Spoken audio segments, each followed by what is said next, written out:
Comme nous venons de le voir, les listes peuvent être créées dans SharePoint de différentes façons. Nous allons maintenant aborder la création d'une liste à partir de rien du tout. Pour cela, on va suivre le chemin traditionnel, c'est-à-dire on va au niveau du bouton Créer, commande liste. Sauf que dans notre cas, on va choisir une liste vierge. La grosse particularité de la liste vierge par rapport à toutes les autres, c'est que vous ne partez pas avec un prérequis ou un préalable en termes soit de contenu, soit de contenant. Dans les modèles, vous avez une structure qui vous est présentée, qui est déjà configurée suivant la nature du modèle. À partir d'Excel, vous avez un contenant, c'est-à-dire une structure, et un contenu qui sont importés depuis une feuille de calcul que vous aurez pris le soin d'arranger, de prédéfinir, de configurer comme il faut. Et à partir d'une liste existante, ça veut dire que vous allez copier la structure d'une liste à laquelle vous avez accès, qu'elle soit sur votre site web ou sur un autre site. Dans la liste vierge, vous configurez tout depuis le début, non seulement des informations comme le nom, la description de la liste, mais également les éléments qui constituent la liste et la nature des informations que la liste va accueillir. Alors, pour illustrer cette procédure, nous allons imaginer que nous sommes dans un département et nous recevons de temps à autre des mandats, des missions, si vous voulez, et il y en a plusieurs qui arrivent au cours de l'année et à un moment donné, ça devient difficile à les suivre.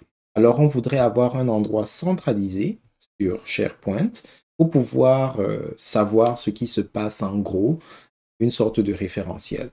Alors, pour le suivi des mandats, les choses qu'on aimerait savoir pour chaque mandat, c'est de quoi est-ce qu'il s'agit? Quel est le nom du mandat ou le nom de la mission?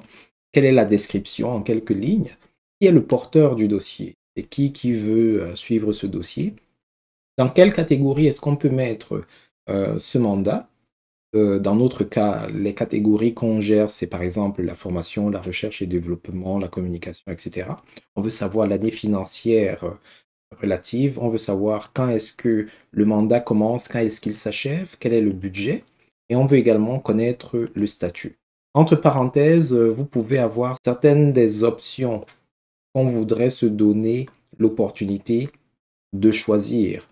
Bien entendu, si vous avez un besoin similaire à celui-ci et que ce besoin peut être adressé par les modèles existants, par des informations dont vous disposez qui sont déjà dans une feuille de calcul Excel ou dans une liste existante de votre site SharePoint, nous vous encourageons à utiliser l'une de ces autres méthodes pour créer cette structure-là. Par contre, si aucune de ces méthodes ne vous permet d'y aller vraiment en finesse avec ce que vous avez l'intention de faire, alors créer une liste vierge sera parfaitement approprié. Donc, pour pouvoir créer une liste vierge, il serait important d'avoir une idée claire de ce que vous avez l'intention de stocker comme information à l'intérieur de cette liste au préalable. Une fois que cette idée est claire, nous, dans notre cas, on l'a schématisé dans un pense-bête comme celui-ci, mais vous pouvez trouver d'autres moyens de formuler votre idée et de clarifier vos besoins. Vous pouvez venir sur l'interface qui vous permet de créer la liste, cliquer sur « Liste vierge ». Première chose, il faut donner un nom à votre liste et une description. Dans les listes précédentes, nous avons juste donné des noms et nous aimerions vous faire comprendre que les systèmes ont beaucoup évolué et c'est correct plus ou moins aujourd'hui si dans les noms de vos listes et de vos URL, il y a des espaces, des accents, comme par exemple le français, il y a beaucoup d'accents, parfois même certains caractères particuliers. Mais il est également important de savoir que quand vous êtes sur SharePoint, vous êtes sur un site et vous pourriez devoir interagir avec d'autres personnes, d'autres systèmes d'exploitation, etc. Alors, tous les noms que vous donnez à vos listes se transforment en URL par la suite. Pour éviter les problèmes, une des bonnes pratiques consiste à éviter de mettre dans les URL les espaces, les accents, les caractères spéciaux, etc. L'astuce consiste, si jamais vous avez vraiment besoin d'espace, à créer la première fois que vous créez une liste, à créer un nom sans espace, sans accent, sans caractère spécial, et puis revenir plus tard pour changer l'URL. Je vais m'expliquer. Dans notre cas, on est en train de vouloir créer une liste qui va gérer les mandats. Donc, elle pourrait par exemple s'appeler suivi des mandats comme ceci. Mais je ne vais pas lui donner ce nom-ci, du moins écrit de cette manière, parce que quand la liste va être créée, ça va créer une URL qui aura des espaces. Et le problème avec les espaces, c'est que parfois, sur certains systèmes, les espaces sont mal interprétés et ça peut donner des erreurs, ça peut donner tout genre de complications. Alors, pour les besoins de la cause, la première fois que je vais créer, je vais par exemple faire quelque chose comme ceci. Suivi des mandats sans aucun espace. Ici, je vais par exemple dire,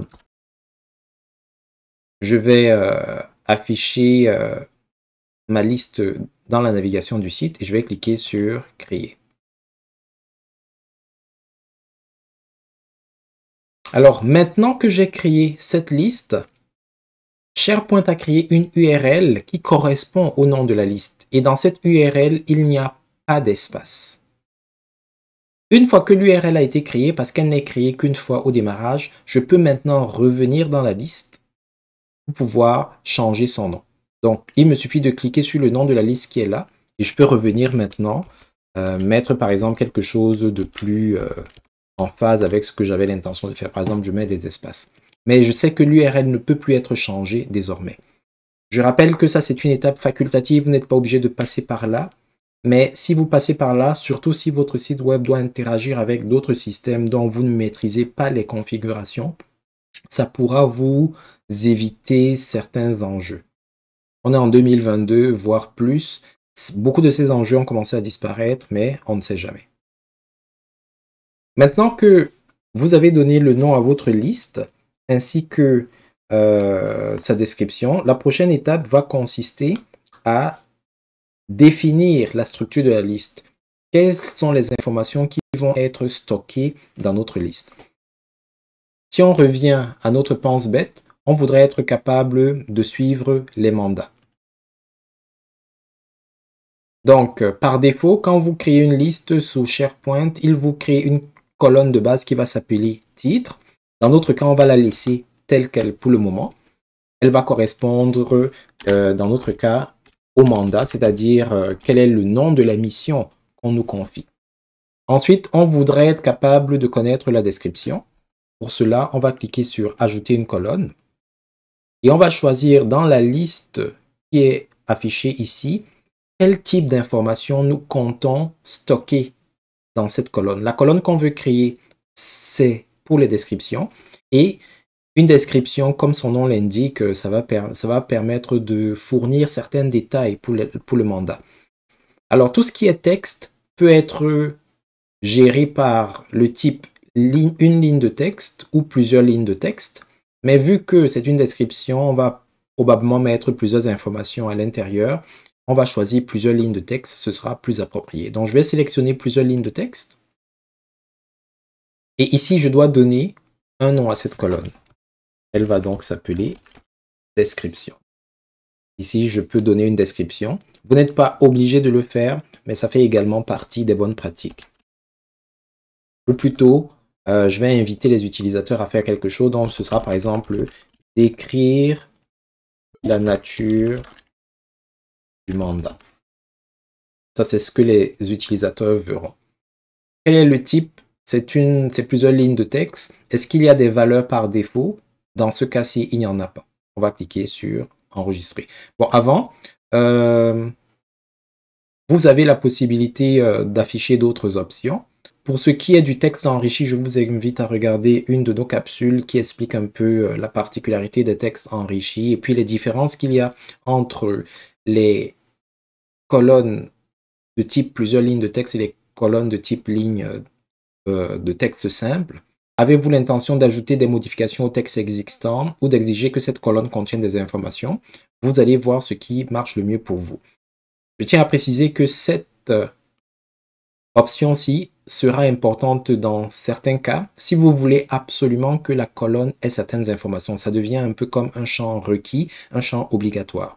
Donc si on active ça, ça veut dire que pour chaque nouveau mandat qui va être fourni, si les utilisateurs ne donnent pas une description, le système ne va pas avancer ou alors ça ne va pas enregistrer l'information. Donc si c'est valable ou pertinent dans votre cas, il faudra activer. Quand vous êtes satisfait, vous cliquez sur enregistrer. On voudrait avoir un porteur, c'est-à-dire qui va être plus ou moins responsable du dossier. Même principe, à partir de l'interface, on clique sur ajouter une colonne et on recherche ici ce qui peut fonctionner le mieux. Alors, on aurait pu prendre ligne de texte, mais dans le cas où ce sont des mandats qui sont suivis au sein de votre organisation et que les personnes qui vont suivre ces mandats sont dans votre organisation sur la même plateforme de SharePoint Online ou Microsoft Office Online 365, vous pourriez utiliser le champ personne parce que ce champ personne est notamment connecté à votre carnet d'adresses. Ça peut donc permettre de choisir le nom exact de la personne, l'adresse courriel exacte de la personne, et vous pourriez faire des choses un peu plus fantastiques, comme par exemple envoyer des notifications, etc., automatisées.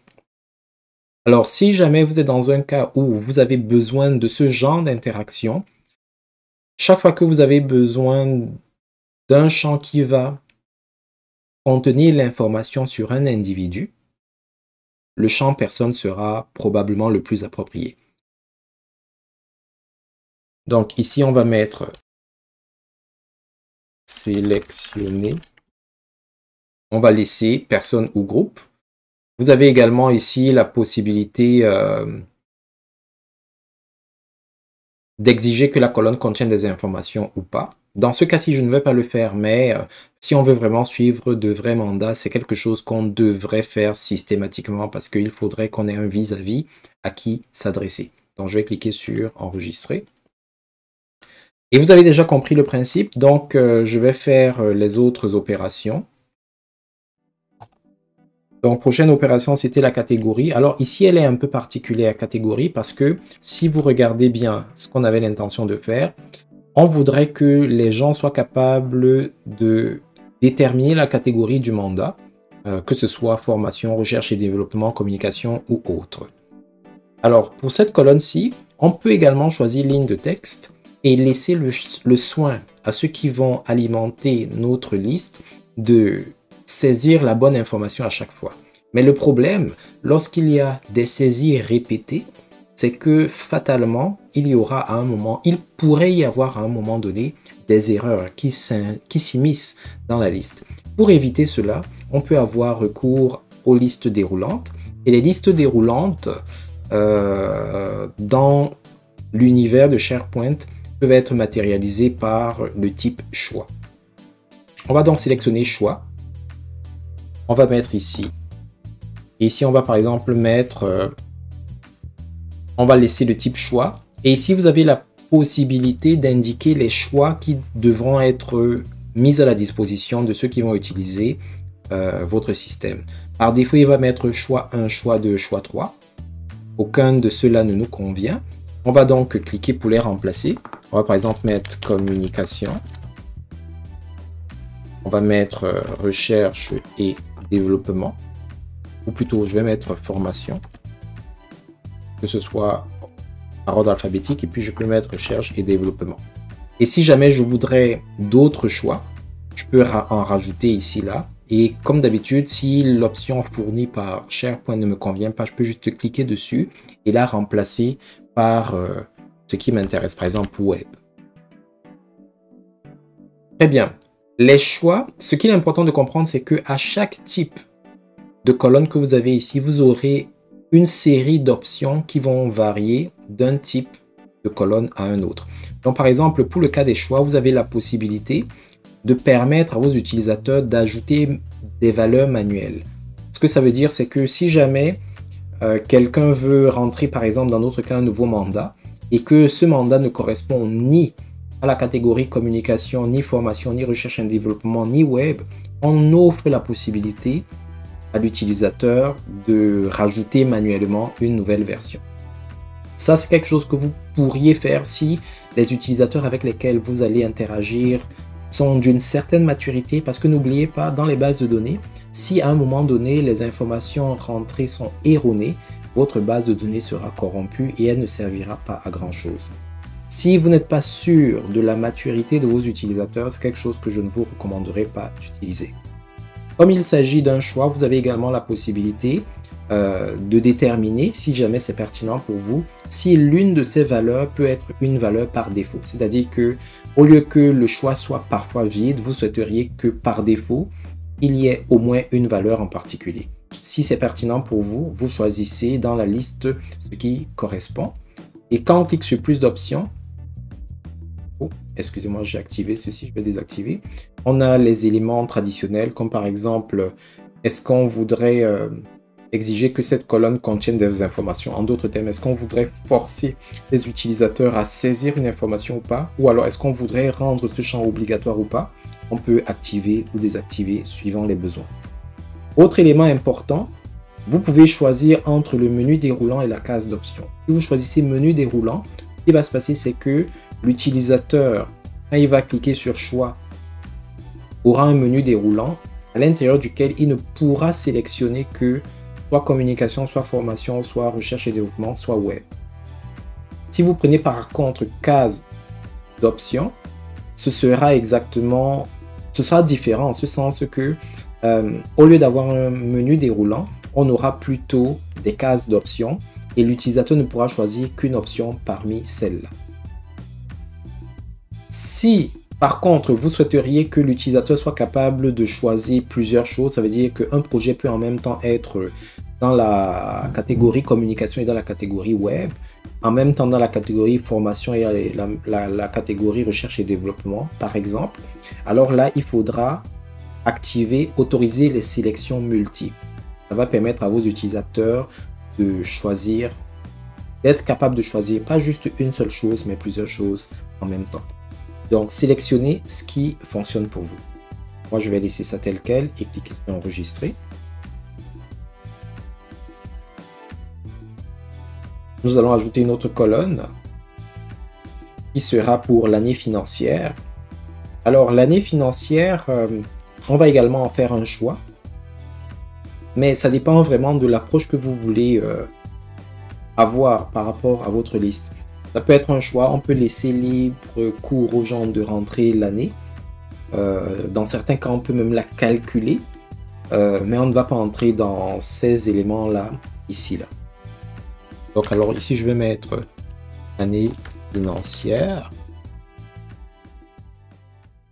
Ici, je vais par exemple mettre 2022-2023.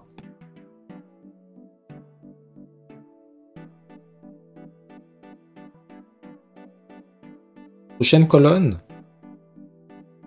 ce sera début et fin. Alors, début et fin, ce sont tout simplement des dates. On va choisir dans la liste le type date et heure. On va mettre début. Type date et heure. Si vous avez besoin de consigner l'heure exacte où le projet a commencé, il faudra activer inclure l'heure. Si vous souhaitez que la date soit affichée de manière conviviale, vous activez format convivial. S'il y a des valeurs par défaut, vous choisissez les valeurs par défaut. Et comme d'habitude, si vous voulez par exemple forcer les utilisateurs à rentrer la date de début du mandat, vous pouvez cocher exiger que cette colonne contienne des informations. Fin est pareil, c'est de type date et heure. On va mettre date, saisir la date de fin du mandat, type date et heure, s'il faut inclure l'heure, etc. Et enfin, nous avons la dernière colonne qui sera le statut.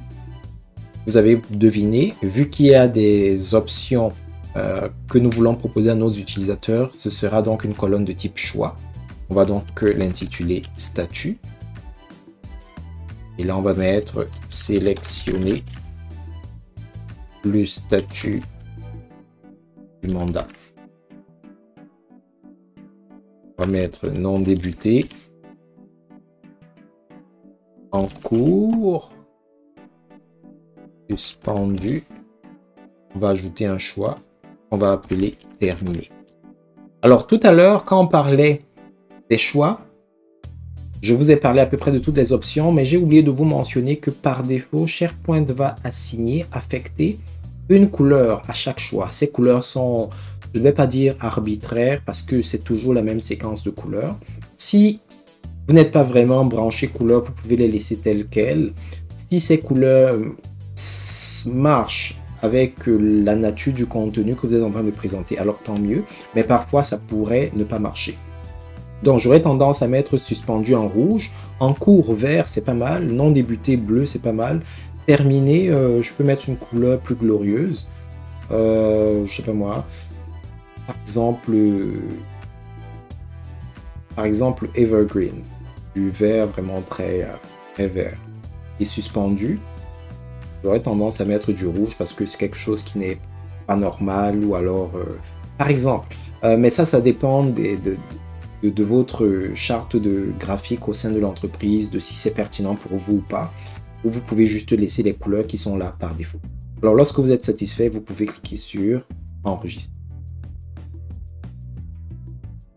Très bien, lorsque vous en avez donc terminé, ça vous permet d'avoir la liste qui comporte toutes les colonnes dont vous avez besoin et qui sont prêtes à accueillir vos informations.